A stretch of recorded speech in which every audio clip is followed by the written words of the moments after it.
live. We are almost 2 weeks into the Trump presidency. Joined by Jim Rickards. Jim, lots going on this morning. Matt, there's a ton going on. I was doing an interview yesterday, and the host was a quote I'd heard many times before, but it's always nice to be reminded from Lenin. And he said, there are decades when nothing happens, and there are weeks when decades happen. And he said, this has been one of those weeks. You just, you look back, Trump's been in office 2 weeks, but it seems like a year. So anyway, no shortage of material to cover for the readers and our viewers. Awesome. Well, I'll give a quick agenda for everybody at home. As you heard from Jim, there's a lot going on, a lot to unpack over the last week or two. We want to talk big picture. We had a Fed meeting. We've got some of their statements. We're seeing where the market's heading because the market still cares about what the Fed's doing and inflation. So we want to dive into that. We'll probably talk about gold at some point, Jim, if you want to talk about it at that point or at the end of the call, because gold's at all-time highs this morning. Yeah. We know that you wrote the new case for gold. So the book, everything, we want to hear your take on it. Where does it go from here? Trump, some insights from your conversations with Steve Bannon. We Hmm. want to talk about all that as well. I think we're going to have time for it. We've got a bunch of AI news out this week. You just wrote Money GPT, your AI book. Yeah. So we've got the DeepSeek stuff, NVIDIA sort of facing some headwinds. So I mean, no shortage of any topics here. So for the viewers at home, we've also got our chat open. So go ahead, the Q&A. So if you've got any questions for Jim, we'll see if we can get to them towards the end. But Jim, why don't you kick us off? Do you want to start with this week, the Fed, and then from there we can go wherever you want. Gold, Trump, AI. Let's have Sure. at it. Absolutely. They're all good topics. That's about 5 hours worth of material, Matt, but we'll press it down to 1 hour. We'll stay on schedule. All Yeah, so right. the Fed met, it was a 2-day meeting, Tuesday and Wednesday. They're on a funny schedule. They meet 8 times a year. Like it's not monthly, it's not twice a year, it's not quarterly, it's 8 times a year. So kind of a wacky schedule, but that's the Fed. But this was their meeting. Technically, the FOMC, Federal Open Market Committee, which sets interest rates. But just to be clear, when I say they set interest rates, they set one interest rate. It's the Fed funds, so-called Fed funds target rate. And what are Fed funds? Fed funds it's overnight money that banks lend to each other. So you're supposed to have a certain reserve position. If you're getting short at the end of the day, you call up another bank and you borrow some money from them, and then you meet your requirement. It's been going on for a long time, but it's an overnight money market between big banks. That's what Fed funds actually are. And the Federal Reserve can target that rate and kind of get in and out of the market as needed to keep that rate where they want. But that's an overnight rate. It's not the rate on to your treasury notes, 5-year treasury notes, 10-year treasury notes, 30-year bonds. In other words, the Fed does not set rates for the whole market. They think they do. They think if you set a short-term rate, that a longer-term rate is just sort of your best expectation of a strip of short-term rates. And so by playing with the short-term rate, they can influence the longer-term rates. That's not really true. Those markets have their own. I'm not saying they don't pay attention, they do, but they have their own dynamics. But it's just one of many things that the Fed gets wrong. But I always say if you want to forecast the Fed, which we do, you have to think like the Fed. And that means thinking a lot of things that are technically wrong, but you got to think them anyway because you're trying to outguess people who are thinking the wrong things. But anyway, that's their target rate. Just as another footnote, there hasn't been a Fed funds market since 2008. So the Fed is setting a target rate for a market that doesn't exist. That's just to show you how ridiculous this is. I mean, when you really peel back the layers of the onion, there's not a lot of there. But Jay Powell stands up. They have an announcement at 2 o'clock. He does a press conference for an hour from 2:30 to 3:30 Eastern time, and all the newspapers write about it. And I follow it. We follow it. We publish newsletters on it, so we're very much on top of it. But I do have difficulty thinking about the fact that it doesn't really matter very much, despite all the publicity it gets. So what they did is they left this target rate. But just be clear on why there's no Fed funds market. Banks don't need reserves. They've got over $5 trillion of excess reserves on deposit with the Fed. So the notion I said, well, gee, banks short reserves, they got to go out and borrow them, and that's a market. And that was true for a very long time until 2008. It's not true today. They have trillions of dollars of excess reserves, so they don't even have to do that. And instead, the Fed pays them interest on the reserves, And that's kind of the rate that they're targeting. I don't want to get too in the weeds on this. Maybe you already have, but think of it as just a short-term overnight rate. But it's actually kind of a Fed. It's not the Fed funds market. It's an overnight repo rate from the Fed. But anyway, that's what they said. So what they did, they left it unchanged. So they from March 2022 to July 2023, they raised rates from 0 to 5.5%. That's a very steep, very fast rate increase. You have to go back to the Paul Volcker days in the early 80s to find something comparable. But then they paused. So from July 2023 to September 2024, they did nothing. They just kept rates unchanged at that level, trying to see if that would work. And then inflation did come down over that period. It was 9.1%. Inflation was 9.1% in July 2022. And by last August, it was down around 2.3%. I don't have the exact number in front of me, but it's 2.3, 2.4. So it was a big accomplishment. So the Fed's kind of patting themselves on the back. And they said, okay, now we feel comfortable lowering rates. So last September 2024, they cut rates by 50 basis points. That's a lot. They usually move in 25 basis points. It's 1/4 of 1% increments up or down, depending on what they're doing.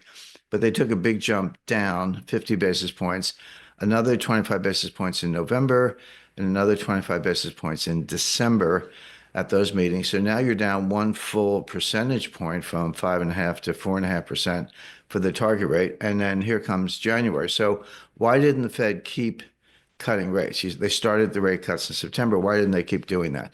The answer is that they have what's called a dual mandate, meaning they've got two jobs. One is to price stability, so keep inflation under control, yes. But the other one is to keep unemployment low. And it was create jobs and watch the unemployment rate. So you want stable prices and low unemployment. Those are two good things, but they contradict each other. It's extremely difficult to do both at the same time. The theory was that if rates are low, inflation is going to take off. Or sorry, if unemployment is low, inflation is going to take off. Or if unemployment is high, inflation is going to be low. And so those two things counterbalance each other. If you're keeping inflation under control, unemployment might go up a little bit, but if you keep unemployment low, inflation might go up. So it's kind of a seesaw, and you were trying to get both things just right. The problem is that's not true. Everything I just said, is not true in the real world. The Fed thinks it's true, something called the Phillips curve, but the Phillips curve doesn't exist. I mean, you can draw one, but right now it's a flat line, not much of a curve. So in the real world, the Fed has to choose. They can keep prices stable by raising rates, or they can keep unemployment low by cutting rates. But it's hard to target both of those things. So they have to pick one. And what they do is they pick the one that they're most worried about at the time. So in September, November, December, as I mentioned, they cut interest rates. That's because they were worried about unemployment. Unemployment was going up. It went up from about 3.4, 3.5% a little over a year ago to 4.2%. I think the most recent number was 4.1%, but that's unemployment. That's still a big jump over the course of the year. And I mentioned inflation came down from 9.1 to about 2.3 or 2.4 about 4 months ago. So the Fed was saying to themselves, okay, we've got inflation. We won the battle against inflation. Inflation's come down. It's still coming down. That's good. Unemployment's going up. So we better worry about unemployment. So let's start cutting rates. And we're not really going to worry too much about inflation. Well, instead, it blew up in their faces. Inflation took off again from September, October, November, December 2024. We don't have the January numbers yet. They'll be out in about 10 days.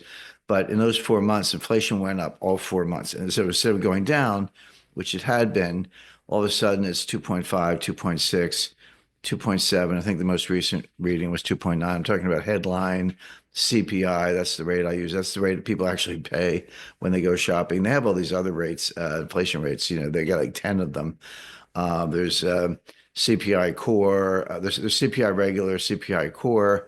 CPI Supercore, where you take out food, housing, and energy. So I always say if you live in a tent and don't drive and don't eat, that's the one for you. But if you're a real person, I look at headline CPI, and that's what we have on the screen right now. Matt put that up, and you can see exactly what I described, the peak in 2022, but now going up again just in the most recent months. And that, so that there we go, 2.4, yeah, okay, 2.9, that's what I said for December.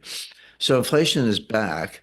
And unemployment, I mentioned, has gone up, but in the most recent month it went down from 4.2 to 4.1. So the Fed all of a sudden switched sides and said they were worried about unemployment, so they were cutting rates. But now all of a sudden they're worried about inflation again. So they're like, huh, unemployment is not too bad. It's going up, but it's not too bad. It's what they call normalizing. I always say you need a decoder ring to understand what the Fed's saying, but they pick these buzzwords. I know the guy who writes these things. They pick them on purpose, but their view of unemployment is it's normalizing, meaning it might be going up, but still not too bad. We can live with it. Inflation was a real concern, as you saw in that chart Matt just showed, where long period of going down, but now it's going up again in recent months.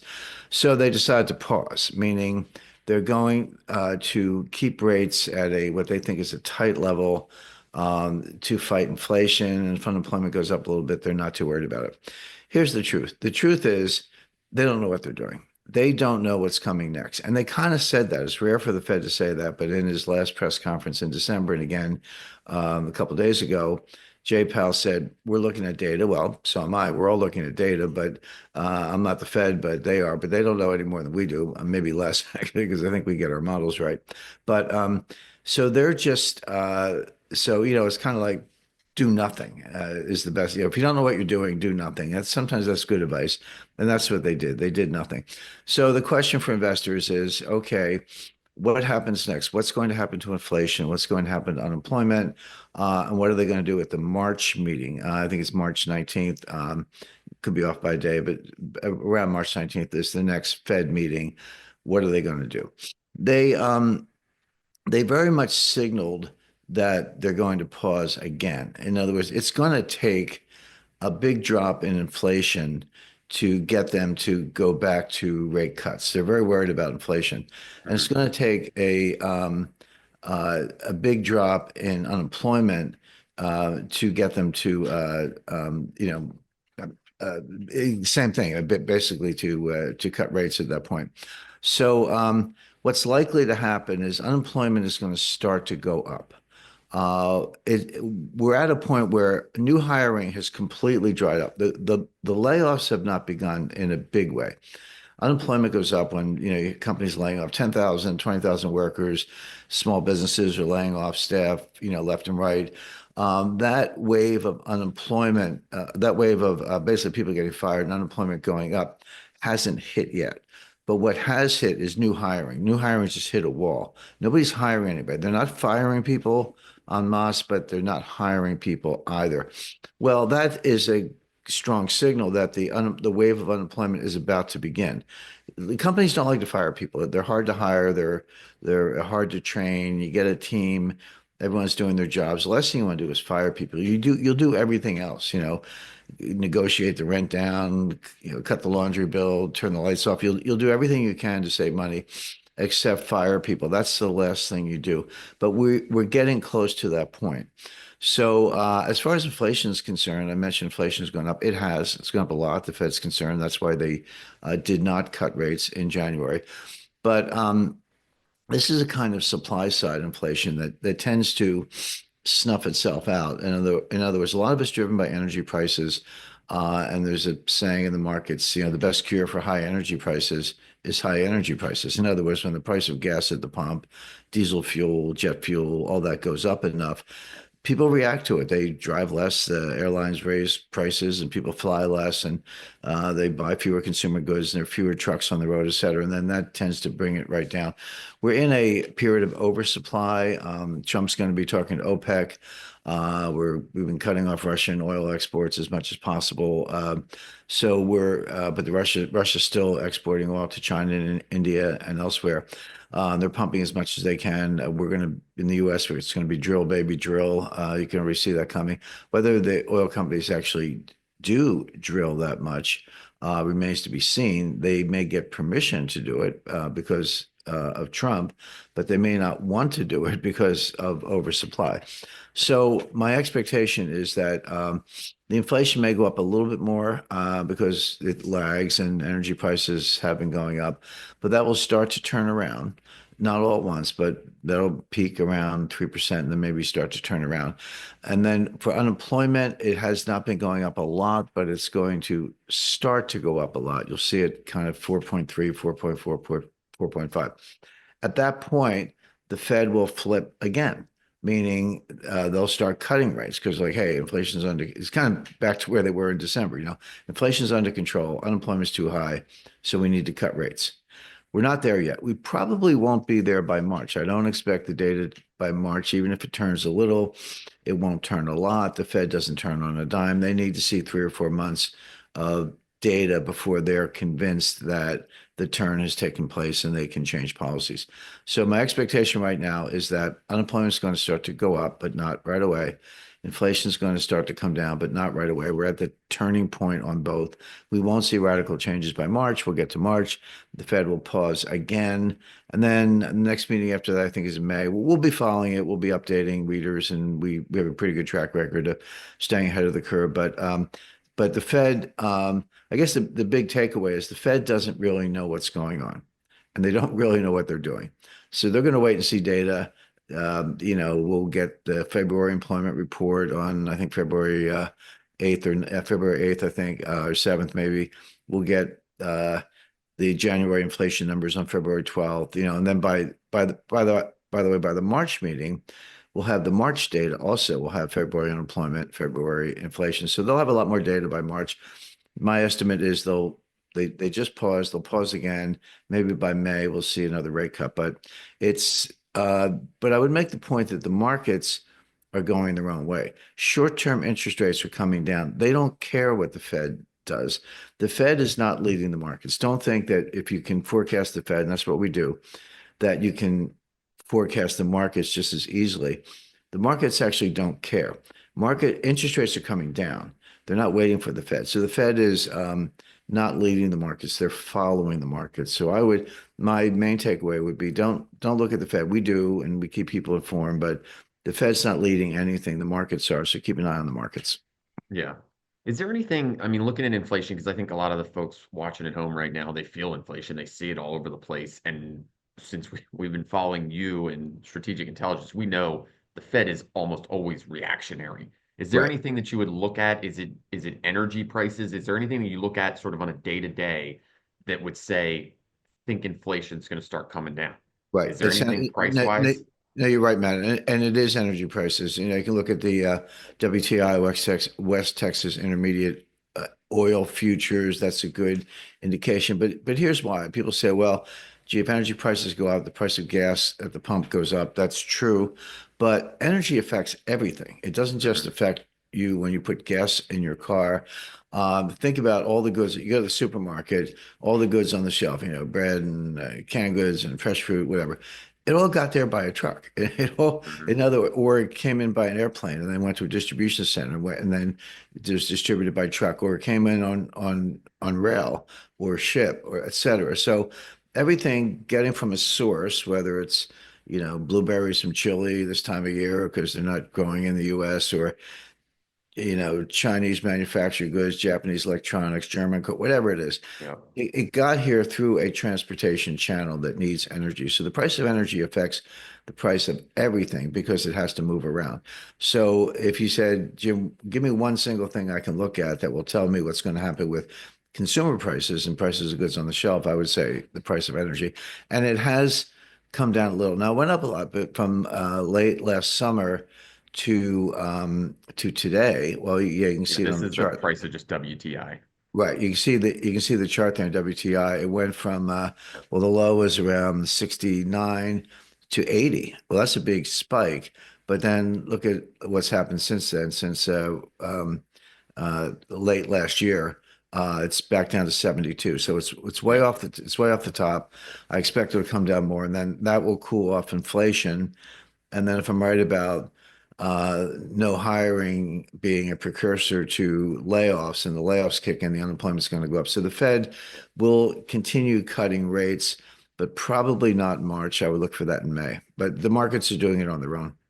Awesome. That's a great rundown. So everyone at home can watch energy prices and they can look for most likely if energy prices are falling, the Fed's going to start cutting rates at some point. Why don't we switch gears here? We can cover this as long or as short as you like, but we'll go to another favorite chart of ours. This is the 1 year gold chart. And Right. you can see we're over here at the top. We're at all-time highs this morning. It's 2,800 bucks an ounce. And that's I always like Byron King's take on it. That's just what this chart says. You go try and buy an ounce, you're not paying 2,800, you're probably paying 3,200, 33. Right. So real gold is actually more than this too.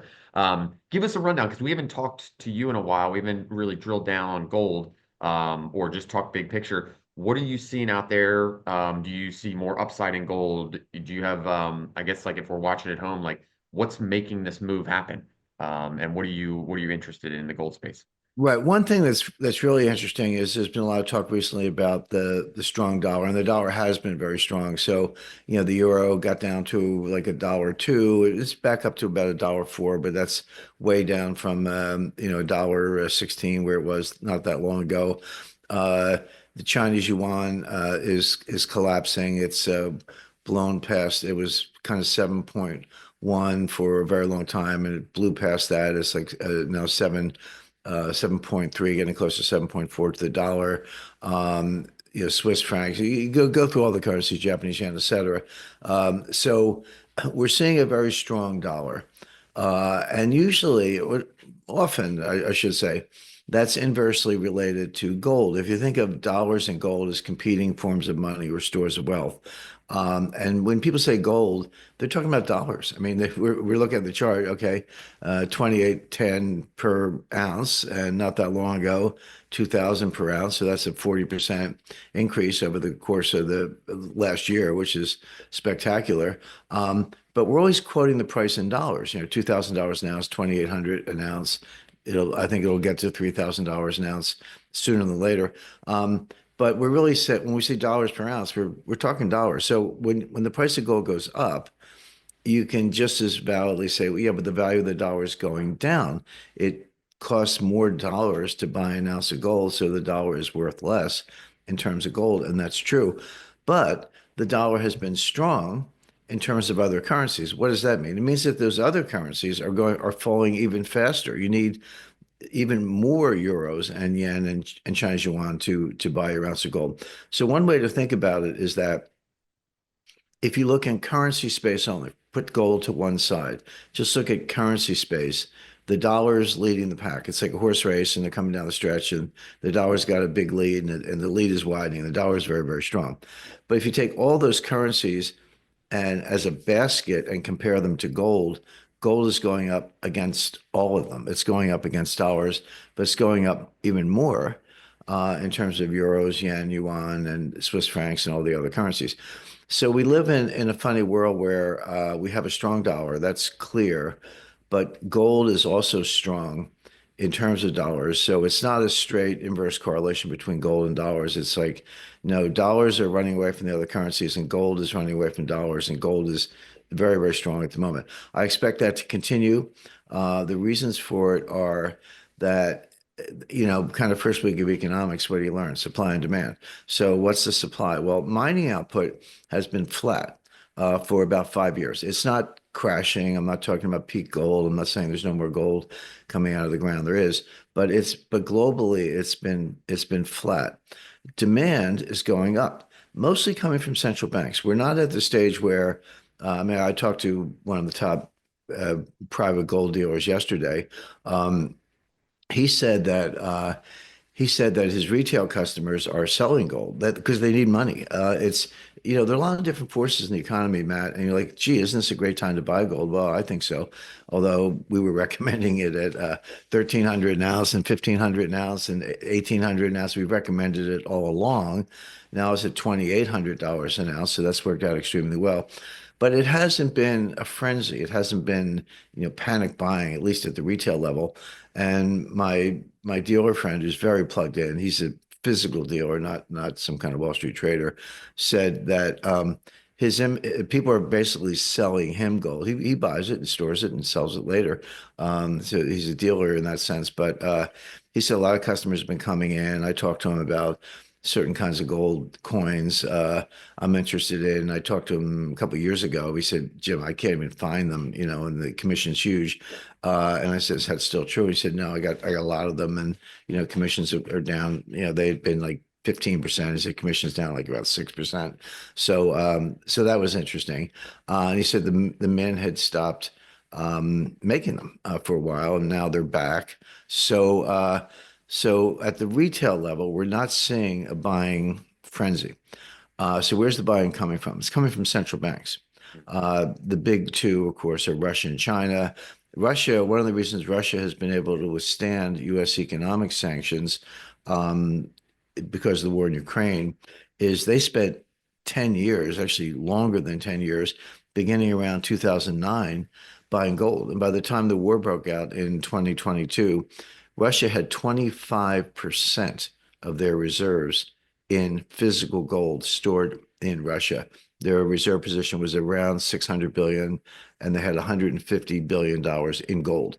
By the way, the U.S. froze their treasury assets. They had in that reserve position, they had about $300 billion in U.S. treasuries. The U.S. Froze those, and now U.S. is stealing them to use as collateral for a loan to Ukraine, so Ukraine can fight the Russians. So basically, Russia earned dollars by selling energy, bought U.S. treasuries, trusted the United States.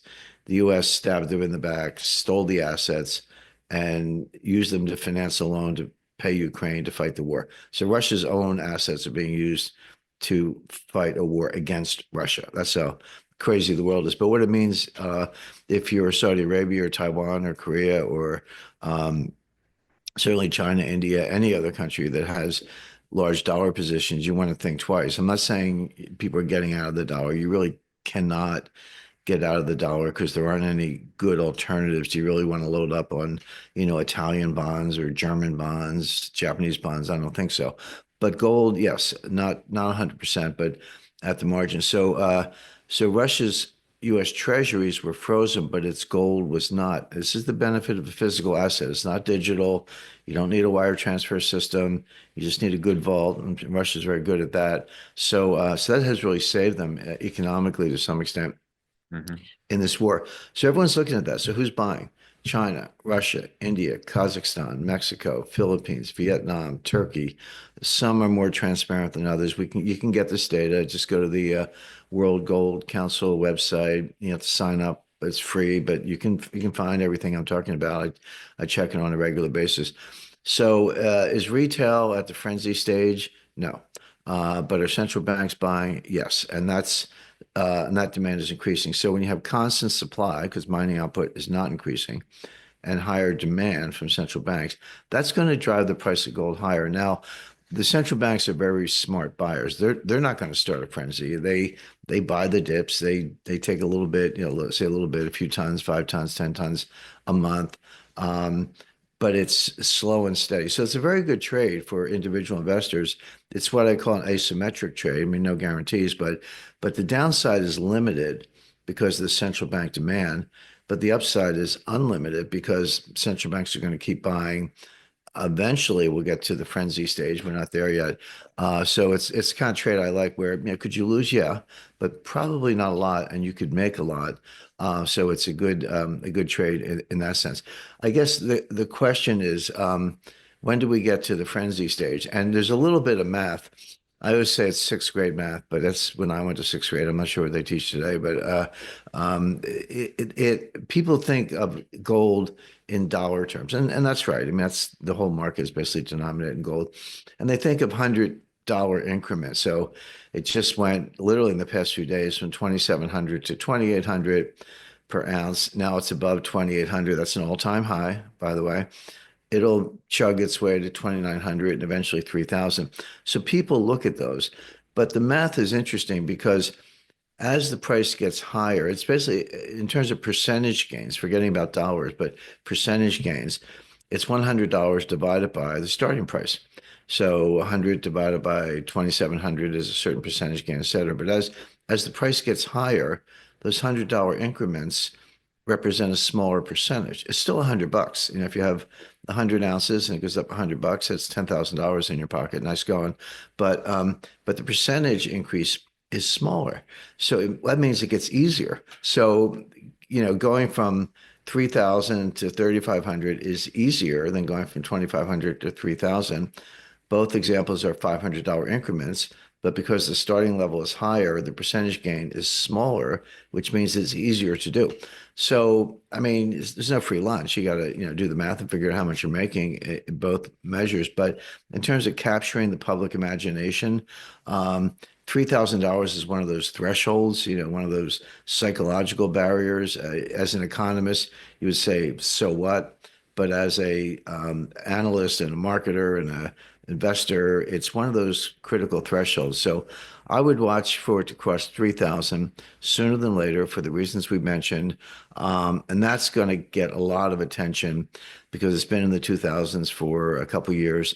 And then boom, you might start to see people line up at the local gold dealer and say, get me some gold. Of course, by then it'll be hard to get. I always say buy it now before your neighbors are lining up. But it's just human nature. People don't, but they will they won't buy it now, but they'll buy it when it's higher. So it's just human nature, but I would recommend buying it now. Yeah. And again, for everyone out there watching, I think we said this a few months ago or something, but it's nice. If you would have followed Jim's recommendation at any point in history to buy gold today, this morning, you're up money.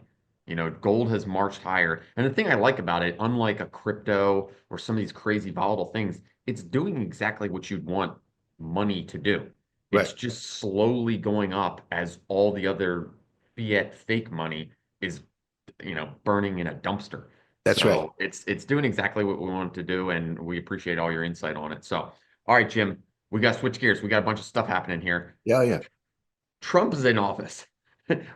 We caught up earlier this month, but man, you said it best. We might have seen a decade of action here in the last week and a half.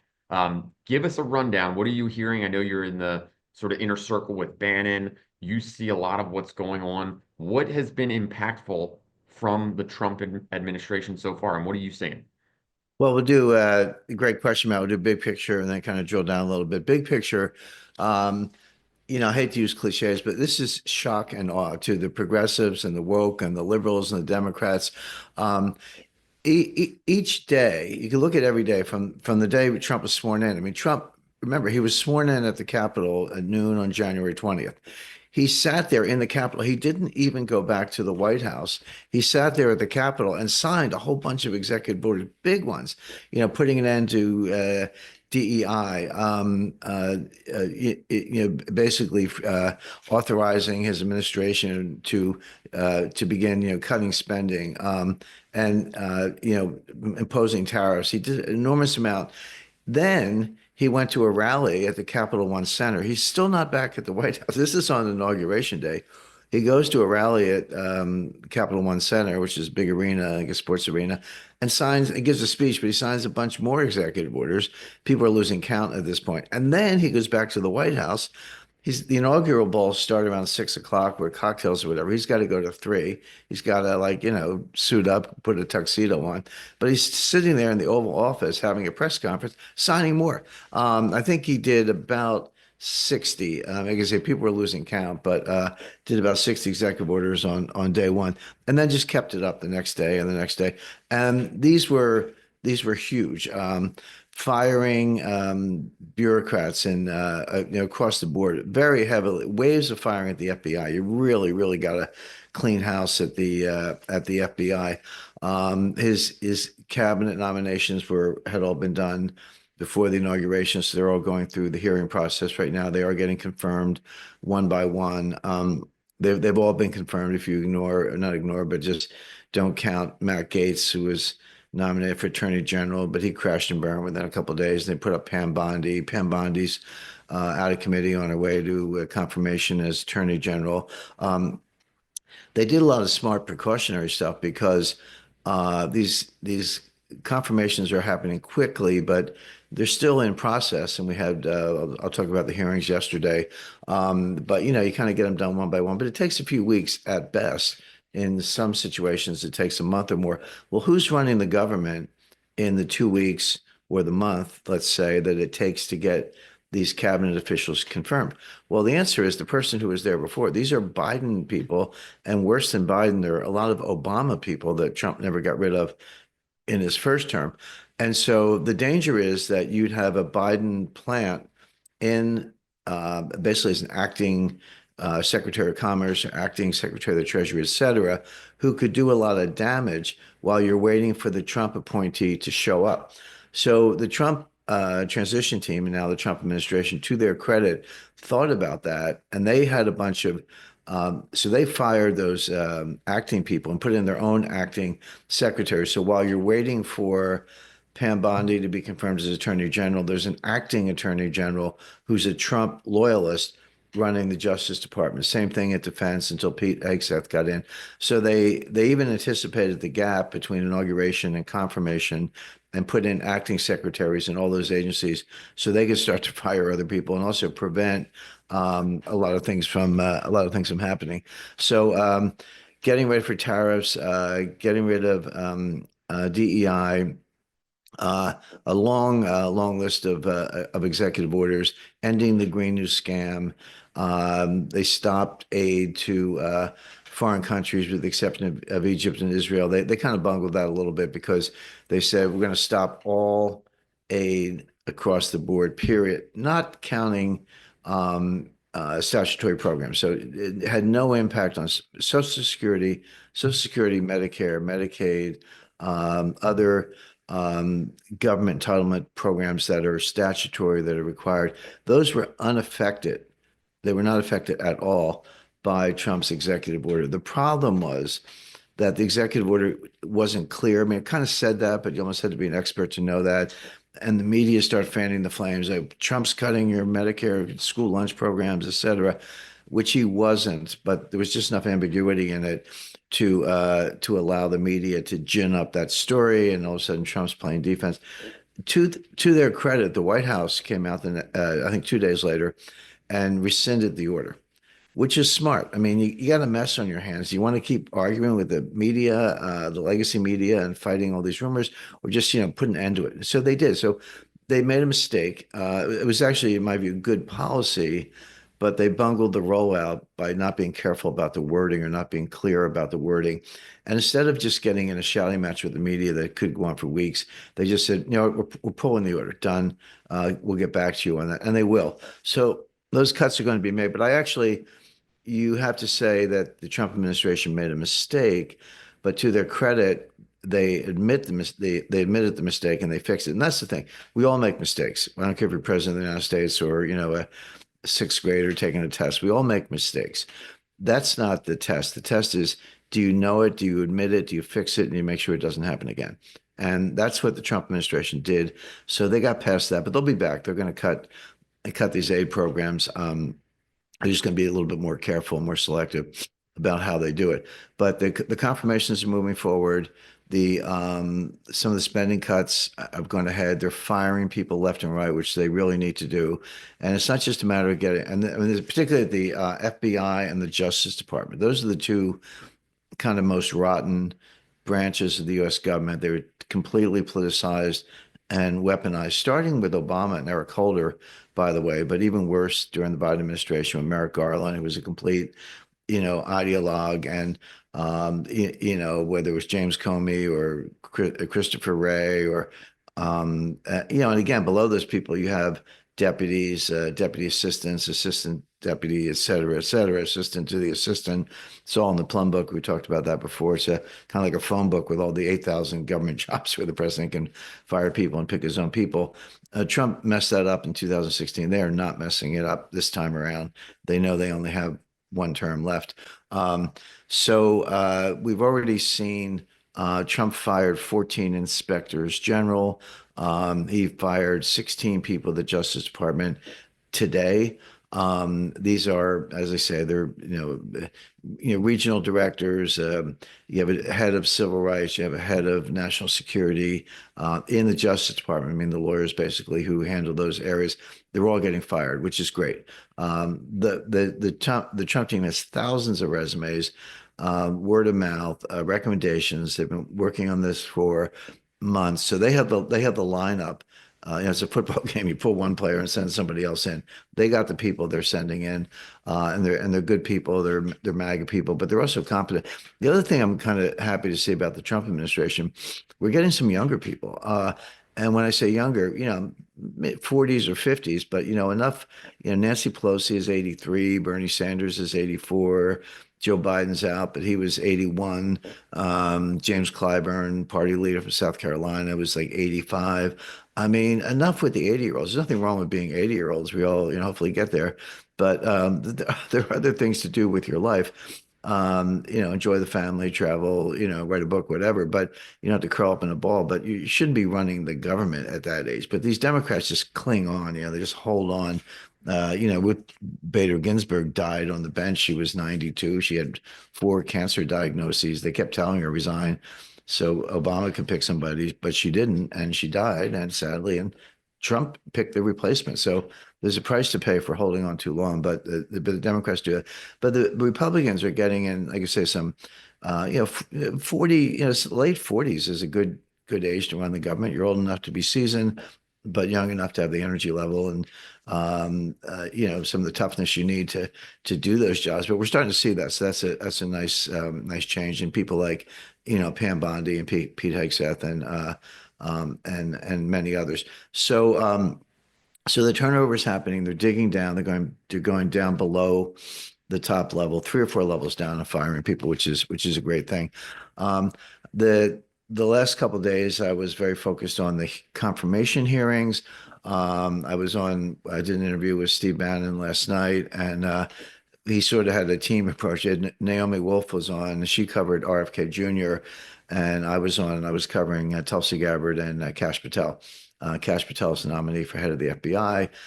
Tulsi Gabbard's a nominee for director of national intelligence, who's actually technically the boss of the head of the CIA. So you have a director of Central Intelligence Agency, but then the director of national intelligence is a higher level that is sort of an umbrella group for 18 separate intelligence agencies. People don't realize how many intelligence agencies we have. They all know about the CIA, but the Energy Department, the Treasury Department, the Defense Department, and others, they all have their own intelligence agencies inside those departments, and they're all under this umbrella. And Tulsi Gabbard is nominated for Director of National Intelligence. The hearings went well. The Democrats, through their spitballs, they kind of made themselves look ridiculous. Adam Schiff, they call him Pencil Neck. He's a serial liar. He was censured by the House of Representatives, but ended up as California senator because California, that's what they do. They send their dumbest person to Washington. Kamala Harris had been the senator before he was, but he's trying to badger Kash Patel, and I guess Kash Patel, before he was nominated, had produced some video of a choir, J6 defendants or whatever, and there were in the choir were a couple people who got pardoned by Trump, but were accused of violent acts. I don't know all the details, and it's unimportant for this purpose. But Schiff is trying to beat up Kash Patel, and he says, "You did this and you did that." And I guess Steve Bannon was involved because I don't know, he was like a producer or somehow involved, and so Schiff's beating up you, and then Kash Patel said, "I never did that. I never said that, and I never did that." He says, "But I got you right here." You said, "We." So and Kash Patel was like, "Well, we means a group, and I was part of the group, but I didn't do everything. I wasn't hands on. Yeah, I was familiar with it, associated with it, but I didn't do this, this, and this." And then Adam Schiff's like, "Well, we means everything. We means everybody in it." And then Kash Patel was like, "Well, there's a collective we, doesn't mean you were there all the time." And they started actually parsing the pronoun we instead of pronoun, yeah, I guess. And then it's then they say, well, like there's the royal we, which is inclusive. Then there's a proverbial we, which is kind of metaphorical, and then there's a literal we, which is like you were there. And I just started laughing because it reminded me of Bill Clinton when he was trying to defend himself in the whole Monica Lewinsky thing in 1998, 1999. And he said, he was parsing words with a prosecutor, I believe, and he said, well, it depends on what the meaning of the word is. And I was like, first of all, only a lawyer could come up with that, number one. Number two, everyday Americans are like, you're just lying because what the meaning of the word is. And here's Adam Schiff and Kash Patel arguing about the meaning of the word we. Kash Patel got the better of it. He made Schiff look like a fool, although Schiff does a pretty good job of that himself. But I thought to myself, okay, Kash is in because if that's the best they've got, Sheldon Whitehouse was a senator from Rhode Island. He started arguing about grand jury testimony. I was like, well, unless you get a solicitor general in there as a lawyer, one thing I know, there's a rule and then there's always an exception to the rule and an exception to the exception. And unless you're a real expert on the point, don't argue it because you're probably missing something. And here you have a senator and a nominee arguing about whether he could or could not reveal grand jury testimony. So you're not going to resolve that in a hearing, but he tried. And again, they just made themselves look foolish. So, and Kash Patel got the endorsement of the committee chair, which is Chuck Grassley, who's 90. I'm just talking about old people, but at least his brain works. And he's one of the so-called old bulls, meaning the senators who are in their third term or longer.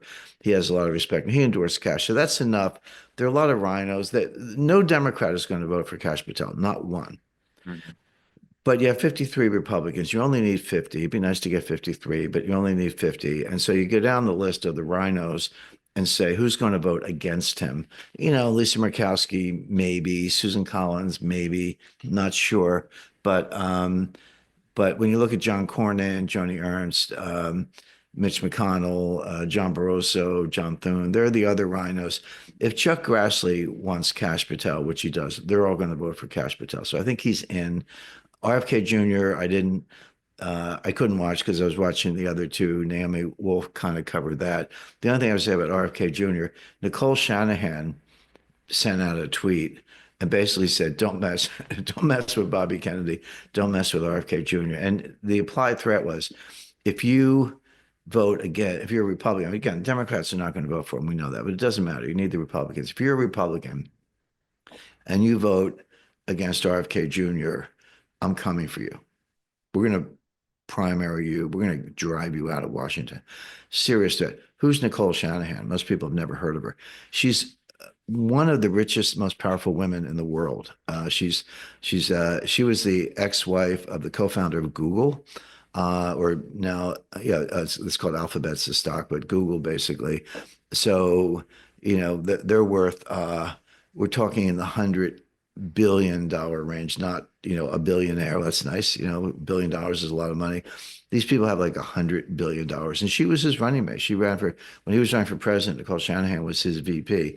So again, one of the richest, most powerful women in the world is coming for you if you vote against Bobby. So I think he'll get in.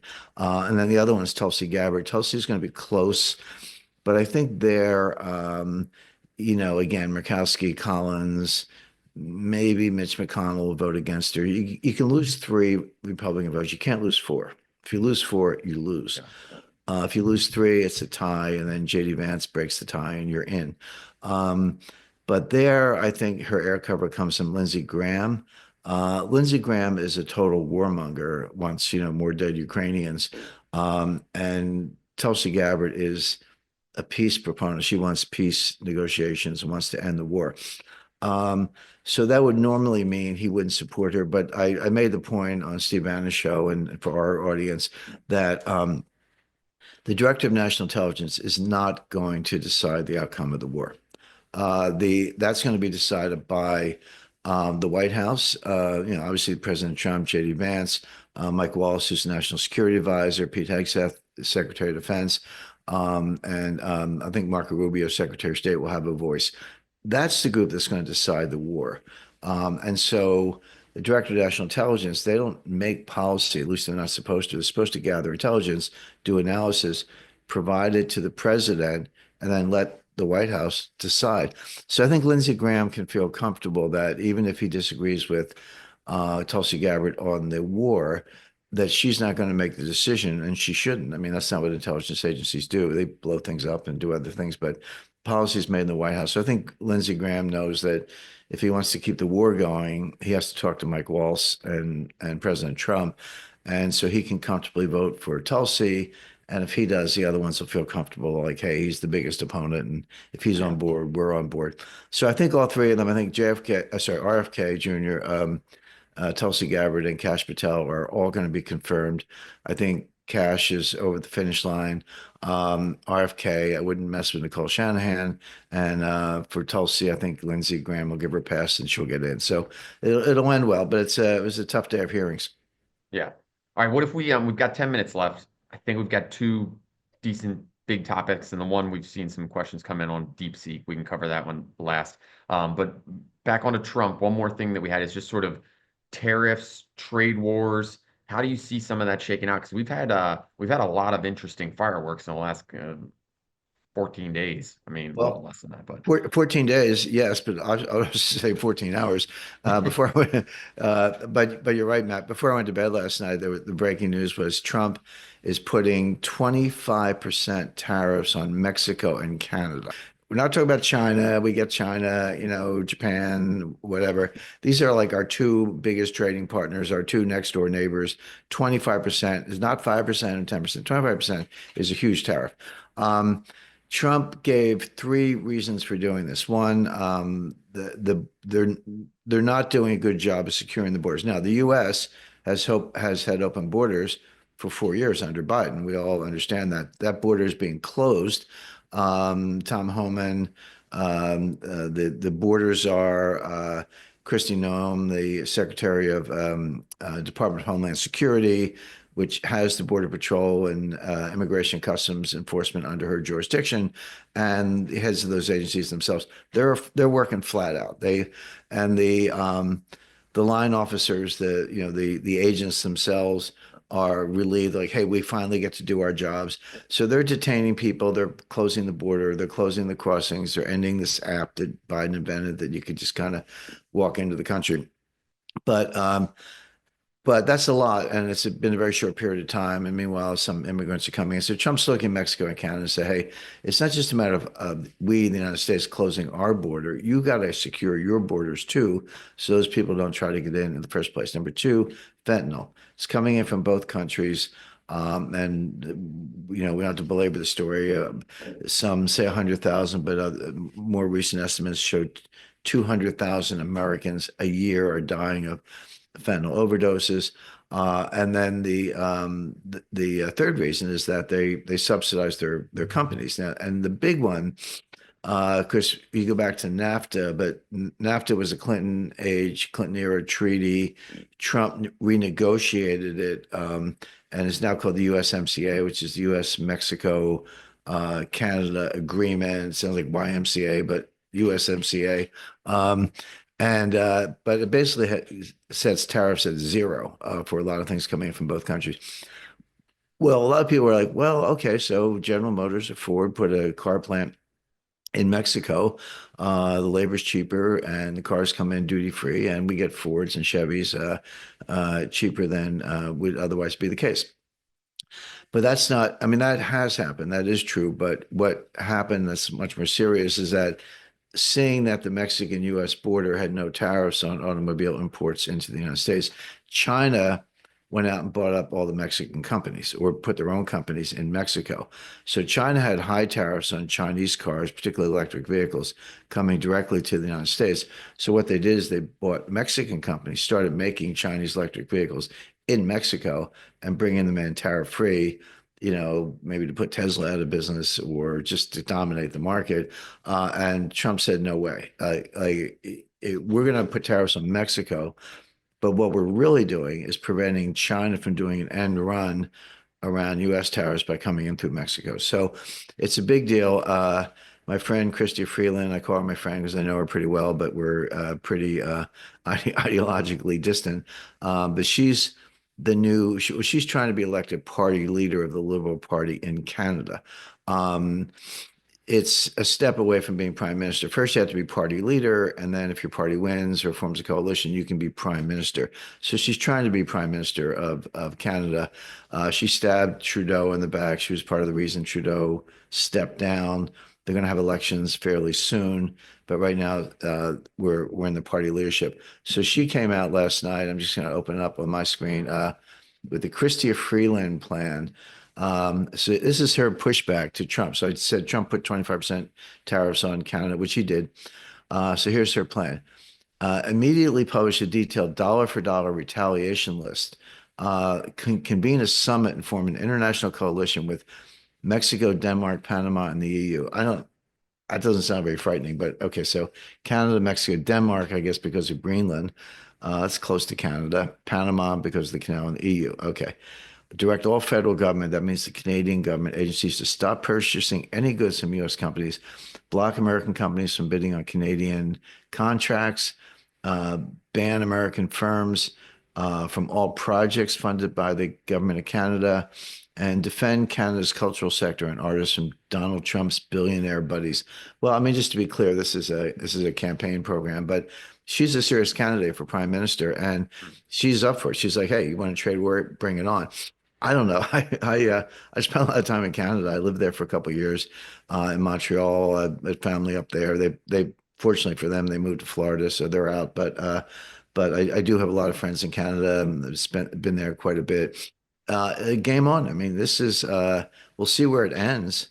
With a new treaty or some kind of negotiated settlement, maybe. But for now, Trump's slapping 25% tariffs on Canada, and the leading candidate for prime minister saying, we're not going to buy your stuff anymore. So let's see what happens. But this, if you're an investor, you got to be on top of this, because if you're invested in a U.S. company that sells most of its stuff to Canada, you're going to get hurt. So you better drill down on that. We'll do that in our newsletters and in our recommendations, taking all that into account. We had a new recommendation came out today on a transportation company that'll be affected by this. But there's a lot happening. And as I say, the Mexico tariffs, partly fentanyl on the border, but partly because of the Chinese end run.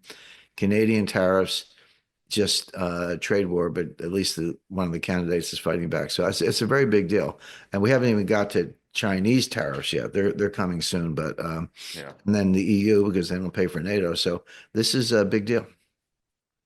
Yeah, there's gonna be plenty to watch there. And again, we saw what happened with Colombia really quickly. They're a Yeah. smaller player, but now, I mean, if Mexico or Canada ends up doing anything in a strong way to fight back, it's gonna be a mess for them, I Well, would it assume. looks like and by the way, Matt, our for subscribers to Strategic Intelligence, our February issue, I think it just went out yesterday or today. It's probably in your inboxes, probably tonight at the latest. But it's all about trade and tariffs. So this topic we're talking about, we do a really deep dive on this in the latest issue of Strategic Intelligence.